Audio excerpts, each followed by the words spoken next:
Hi guys, it's me Sachi. അപ്പോൾ നമ്മുടെ ഇന്നത്തെ പരിപാടി എന്ന് പറഞ്ഞു കഴിഞ്ഞാൽ ഗ്ലാസ്സിൽ നിന്ന് പുക വരുത്തലാണ്. ഒരു രണ്ട് ചില്ലി ഗ്ലാസ്സിൽ നിന്ന് നമുക്ക് എങ്ങനെ പുക വരുത്താൻ നോക്കാം. ഓക്കെ, അപ്പോൾ ഗൈസ് അതിനായിട്ട് നമുക്ക് വേണ്ടി ഫസ്റ്റ് ഒരു 4 തീപ്പെട്ടി കൂടി, പിന്നെ ഒരു പേപ്പർ ഇപ്പോൾ ഏതാണെന്ന് എടുക്കാം. ഞാനിതിപ്പോൾ 3ാമത്തെ പേപ്പറാണ് ട്രൈ ചെയ്യുന്നത്. കാരണം വീട്ടിലെ പേപ്പറൊക്കെ എന്താണാവും നനഞ്ഞ് ഗൈസ്, അങ്ങോട്ടൊന്നും സെറ്റ് ആവുന്നില്ല. അപ്പോൾ ഇതിങ്ങനെ ഇടിച്ചിട്ട് മടക്കുക. ഗൈസ് നമ്മുടെ 2 ഗ്ലാസ് എന്ന് പറയുന്നത്. അപ്പോൾ ഇതാണ് നമ്മുടെ തീപ്പെട്ടി വെച്ചിട്ടുള്ള പേപ്പർ. അപ്പോൾ നമ്മളത് ആ പേപ്പർ ഇതിലേക്ക് ഇട്ട് കൊടുത്തിട്ടുണ്ട്.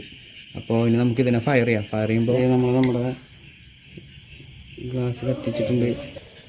നല്ല കട്ടപ്പൊക്കെ താഴേക്ക് പോരുന്നുണ്ട്. ഇങ്ങനെയാണ് നമുക്ക് നമ്മുടെ ഗ്ലാസ്സിൽ പുക തട്ടി നിർത്തേണ്ടതെന്ന് ഞാനിപ്പോൾ കാണിച്ചു തന്നില്ലേ. നമുക്ക് ഈ പുകയെ നമുക്ക് അപ്പുറത്തെ ഗ്ലാസ്സിലേക്ക് നോക്കി നോക്കാം, വിട്ട് നോക്കി നോക്കാം.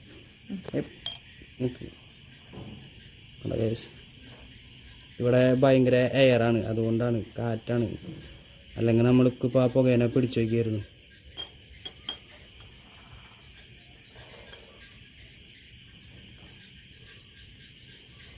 കണ്ടോ ഗൈസ്, ഇപ്പോൾ എങ്ങനെയുണ്ട് ഇന്നത്തെ വീഡിയോ? ഗ്ലാസ്സിൽ പുകയുണ്ട്, അതവിടെ ഇരിക്കട്ടെ. ഇഷ്ടപ്പെട്ടെങ്കിൽ ലൈക്ക് ചെയ്യുക, സബ്സ്ക്രൈബ് ചെയ്യുക.